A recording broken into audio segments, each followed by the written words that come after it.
Formula One is the pinnacle of global motorsport, with cars reaching speeds over 215 miles per hour on racetracks and street circuits in some of the biggest cities on Earth. But in the last few years, the standout moments haven't just been on the track, they've been on the balance sheets. See, F1 has become a massive entertainment and lifestyle proposition, capturing a global fan base of 826 million people. But until recently, that popularity didn't equal financial stability. Before Liberty Media bought the series in 2017, the sport was built on a flawed model. Top teams were spending over $400 million a year in an endless bid for a competitive edge on their rivals, a game of who could afford to lose the most. That all changed with one of the most important regulations in F1 history, the cost cap, introduced in 2021. The system limits team spending in many areas to $167 million with adjustments in 2025, saving them from their worst impulses, leveling the playing field, and effectively fixing the sport's entire financial structure. And the turnaround has been stunning. A lot of the changes that Liberty brought in, Liberty Media brought into F1, obviously attracted investors, but also, made these teams much more sustainable. That is critical. To put it in perspective, Mercedes saw its operating profit jump by more than $70 million in the first year of the cost cap system. 3 years later, the figure had climbed by another $111 million, making it one of the most profitable teams in the world from any sport. The new path to profitability has caused Formula One team valuations to explode. Forbes estimates that every F1 team is now worth more than $1 billion, with an average value north of $3 billion, more than 6 times the average from 6 years ago. Ferrari and Mercedes are now both worth at least $6 billion, putting them among the world's most valuable sports teams. It's a remarkable financial turnaround, and it's all been driven by getting the spending under control. Now owners can look and say, hey, I know I've got a predictable balance sheet. I've also got now, at the F1 level, a huge partner there in terms of Liberty that is just making more and more investments to grow that sport and building revenue streams and building exposure for me. So now I can get in the slipstream of, F1 as a whole. That's the model for really, really good business. Formula One's strategy for growing its fan base has been very deliberate, hitting 2 key areas at once: digital media and experiential events. And a huge part of this success is directly tied to a new audience.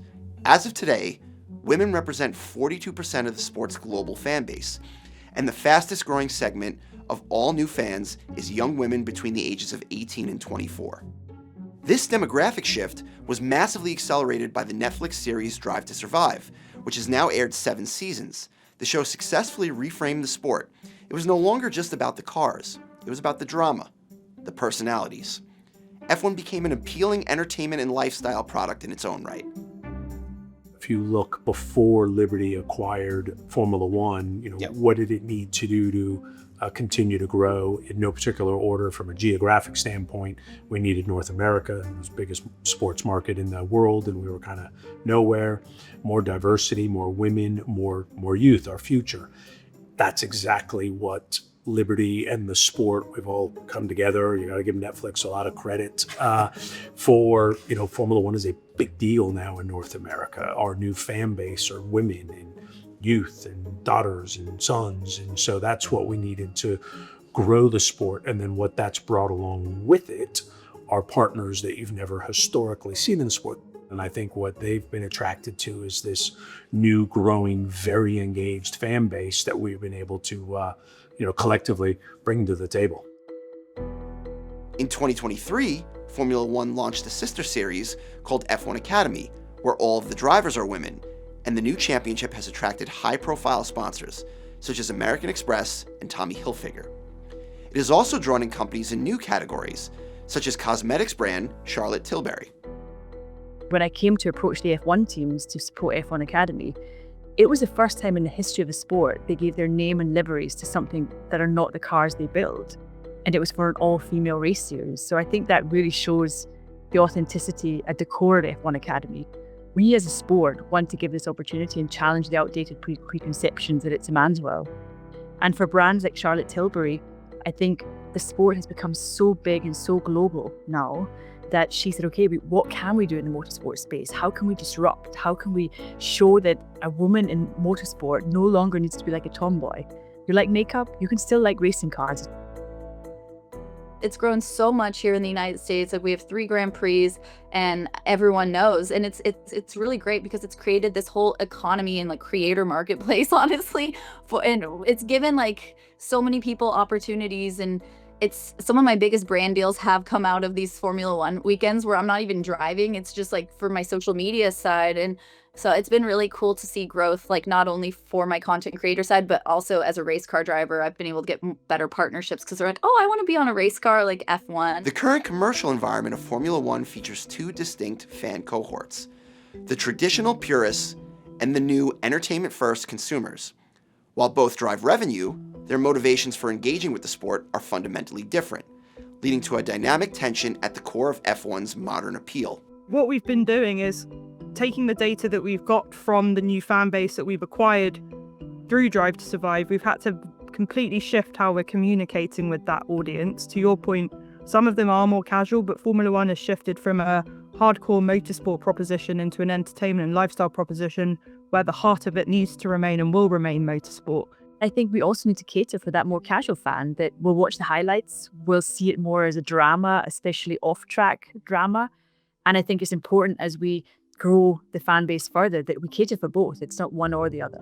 Now that same data-driven thinking is being applied to where F1 is going next. Formula One is actively eyeing untapped geographic markets. It's analyzing those new, fast-growing demographics and using that data to determine exactly where the next major investment opportunities are waiting. You can unlock a new region, but there's different routes to monetize it. Some might be through merchandise and the other ones might be through bringing in races into it and promoting fees and here and that. I mean, there's different models with different regions. What they're able to do is turn Formula One into a truly global school. And then obviously you start to build that kind of ecosystem, multiplier effects that basically made Formula One what it is today. The sport's in a great place. There's still some untapped markets that it can move into. I think in the US, it's just going from strength to strength. Having iconic races in places like Las Vegas, Miami, Austin, you couldn't really wish for more. There's a huge following from South America. I think China is now coming back. There's still some territories where there's still possibilities. South Africa is one. Korea, I know there's discussions going on. So I think you can only have so many races a year, but if the competition gets tougher for where those races are, I think that's only a positive for the sport. You add in the Middle East, you add in Asia, you have lots of market opportunity there. And I think it's going to keep going. With all of Formula One's latest successes, the cost cap provides the business foundation. And that foundation allows F1 to leverage its global reach, which in turn allows it to capitalize on that rapidly expanding and diversifying fan base. Each part feeds the other in a flywheel. This comprehensive strategy is exactly why the outlook is so strong. F1 is perfectly poised for sustained growth that could put in the same conversation as the NFL, the NBA, or any other major global league.